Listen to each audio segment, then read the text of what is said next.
2 বছর ধরে মে মাসেই হয়েছে দুটি বড় ঘূর্ণিঝড়। এবারও সেই ধারাবাহিকতায় ব্যতিক্রম দেখা যাচ্ছে না।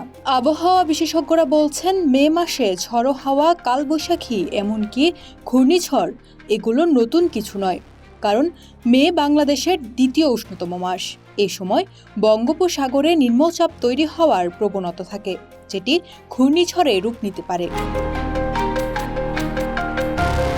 আবহাওয়া অধিদপ্তরের সর্বশেষ দীর্ঘমেয়াদী পূর্বাভাস বলছে, চলতি মে মাসেও একটি নিম্নচাপ সৃষ্টি হওয়ার সম্ভাবনা রয়েছে, যেটি পরে ঘূর্ণিঝড়ে পরিণত হতে পারে। যদিও মাসের প্রথমার্ধে বড় কোনো ঘূর্ণিঝড়ের শঙ্কা নেই বলে জানিয়েছেন আবহাওয়াবিদ মোহাম্মদ বজলুল রশিদ, তবে তিনি সতর্ক করেছেন, মাসের শেষ দিকে পরিস্থিতি বদলাতে পারে। বিগত বছরগুলোয় মে মাসে ঘূর্ণিঝড় আঘাত এনেছে বাংলাদেশে। 2023 সালের 14 মে ঘূর্ণিঝড় মোখা আর 2024 সালের 26 মে ঘূর্ণিঝড় রেমাল ধাক্কা দেয় উপকূলে। রেমালে ক্ষতিগ্রস্ত হয়েছিল অন্তত 46 লাখ মানুষ।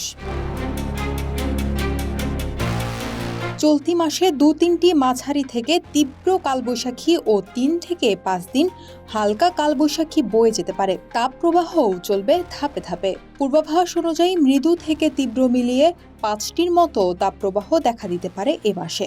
অন্যদিকে দেশের উত্তর পূর্ব ও দক্ষিণাঞ্চলের ভারী বৃষ্টির কারণে নদ নদীর পানি কিছুটা বাড়তে পারে, তবে সার্বিকভাবে নদীর প্রবাহ থাকবে স্বাভাবিক। আবহাওয়ার এমন পূর্বাভাসে উপকূলীয় অঞ্চলে সতর্কতা ও প্রস্তুতির প্রয়োজনীয়তার উপর গুরুত্ব দিচ্ছেন সংশ্লিষ্টরা।